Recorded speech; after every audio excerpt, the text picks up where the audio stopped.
Now, I'm not saying I've been everywhere and I've done everything, but a guy would have to be some kind of fool not to check his serpentine belts from time to time.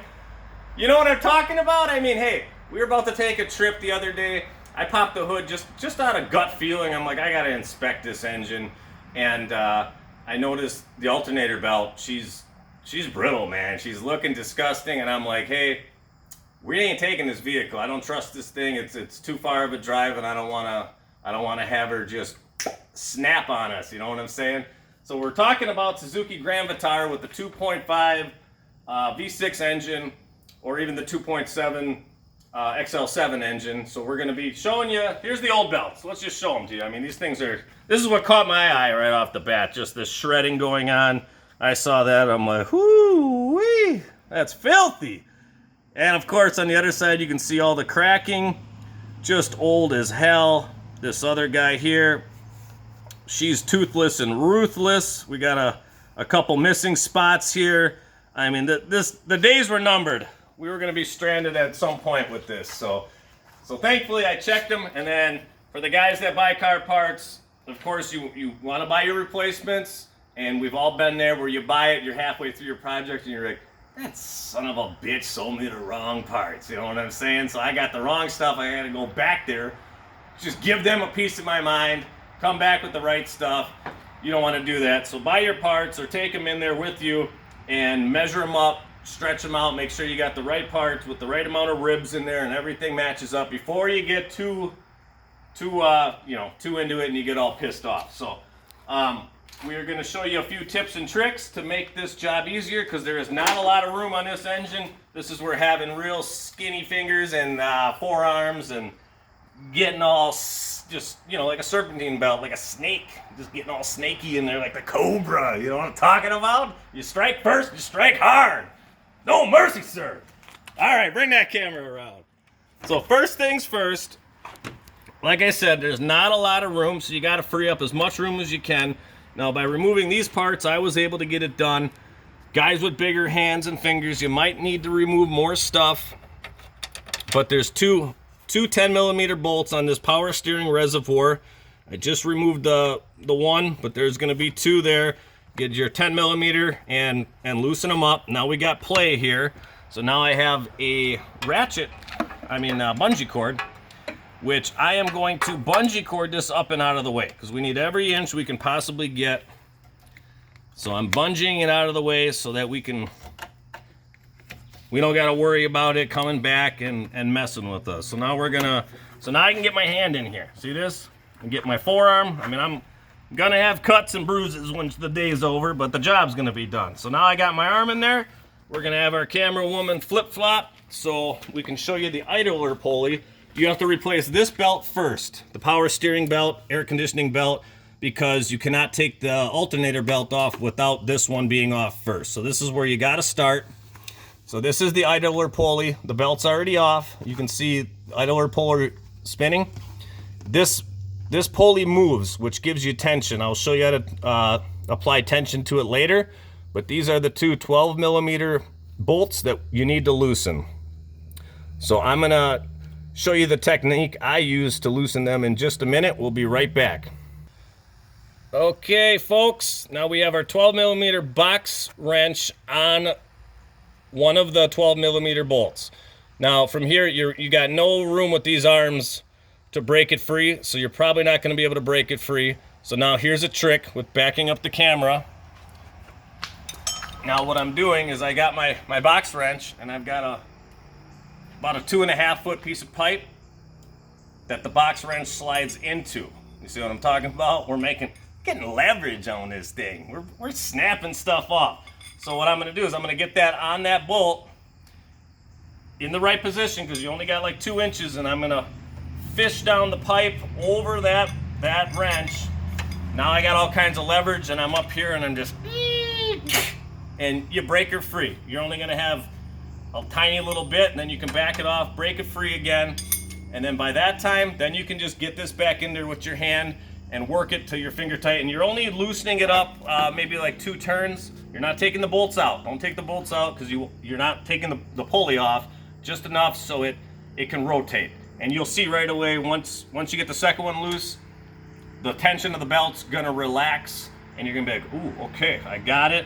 And then once it's loose enough, then you can take the old belt off. You probably have to get maybe a flathead screwdriver, or really the old one, you can cut it off if you have to, but the old belt's gonna be loose, no tension on it, and you can remove it. Now we're gonna go on to the next step. We'll be right back. Yeah, quick Miller High Life break. Things are going good. So now we're on to the alternator belt. So now we got to loosen this bad boy up again. We got to free up some space in the engine to get our mitts at it. So first thing we're going to do, we're going to take off the top of the air filter box and the intake tube.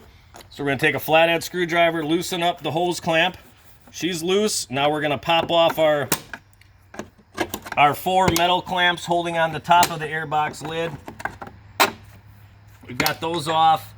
I also disconnected the air sensor so that we can swing it out of the way. So I unplugged this from the back side of the airbox. Now we've got the lid off. We can set that to the side. Lid's off. Now we got the Evap charcoal canister with our 2 hoses on top. You're going to have these, you know, your squeeze and push clamps for the hoses. So you're going to take your 2 hoses off. Now on this one was stubborn. Before I worked on it, I sprayed some PB Blaster. This just pulls up. It's just plastic and a bracket, but I sprayed PB Blaster on here and let it soak down, because for being wedged in there for 20 years, it did not want to come out. So there's a hose on the bottom, but we're just gonna set it to the side because we got to put it all back. So we got our room, and now what we're getting at is the top alternator adjustment bolt. So this is a 12 milli. There's a little wire harness in the way, but this is our 12 milli that we need to loosen.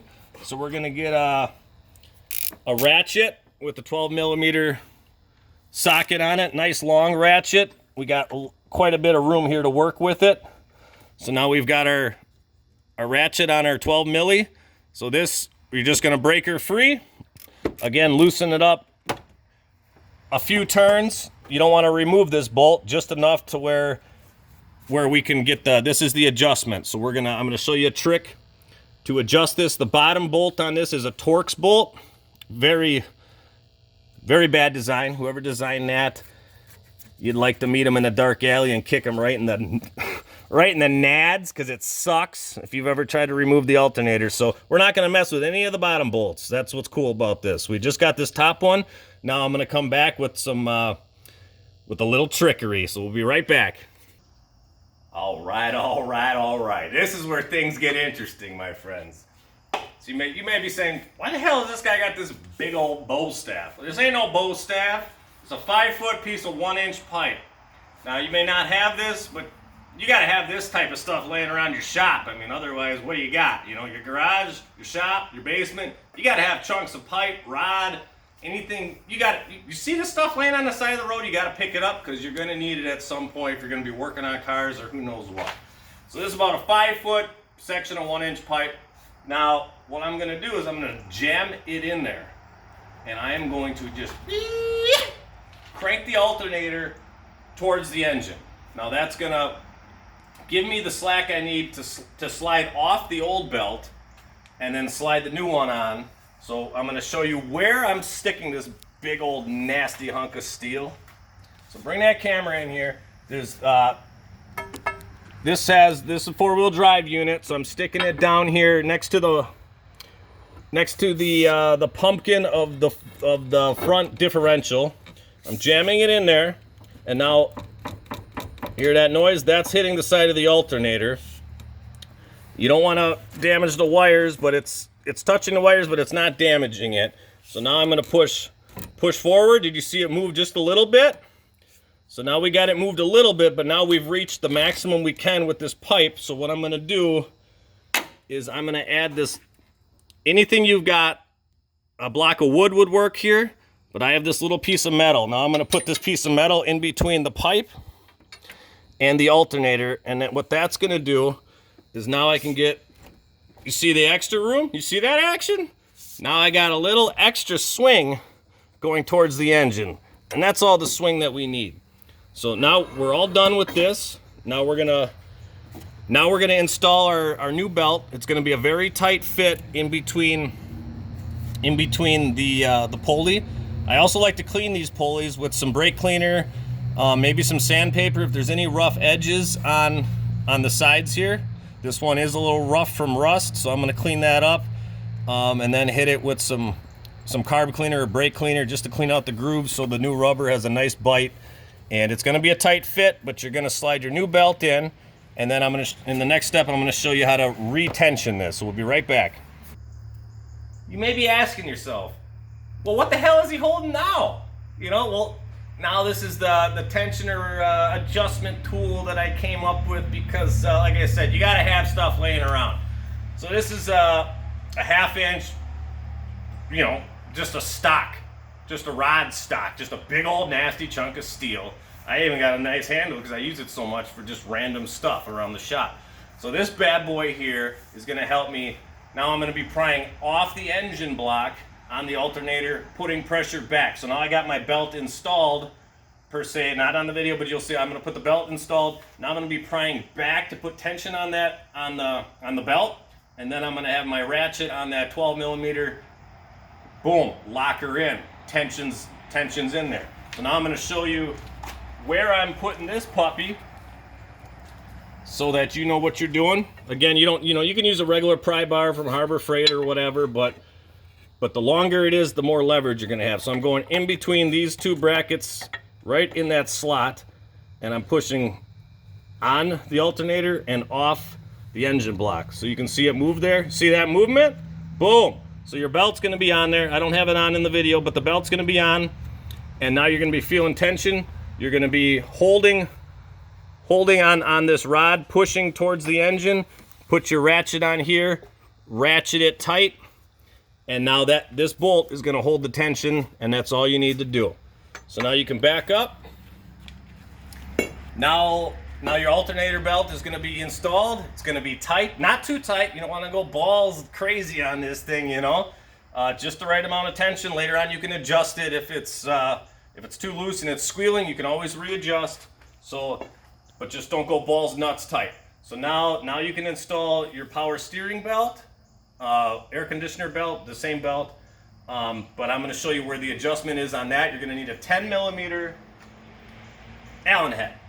So here we go. It's a 10 millimeter Allen head. Now this is going to go in that idler pulley that in the beginning of the video I showed you.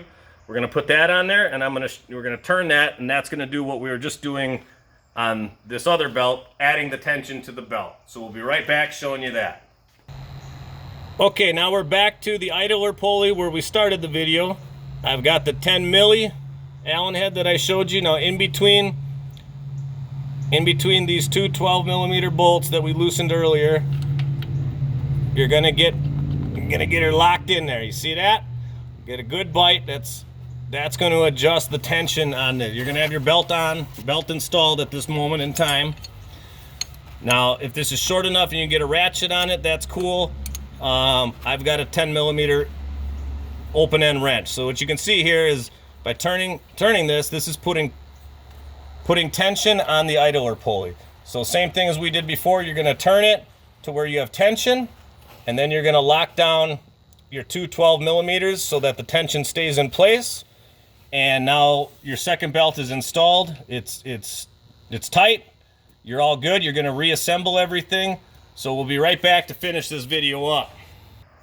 At this point in time, you're just going to straight up just Daniel LaRusso. You're just going to kick Johnny Lawrence in the face because you just dominated this vehicle, man. You just totally installed some Serpentine belts and you're just loving life. So I hope these tricks helped, especially the leverage, breaking them free, tightening them up. I know it can be a pain in the ass, but it can totally be done. If you cannot get it from these instructions, keep removing parts. Remove the radiator, whatever you got to do. But that's it for today. We love you guys. Thanks for watching. We're going to have a link to subscribe right here, and our other videos you can click on here to watch more stuff. Thank you guys for hanging with us tonight in the old Suzuki shop. Highway 83, baby. Ah, yeah. Cobra Kai. Check them out on Netflix, baby.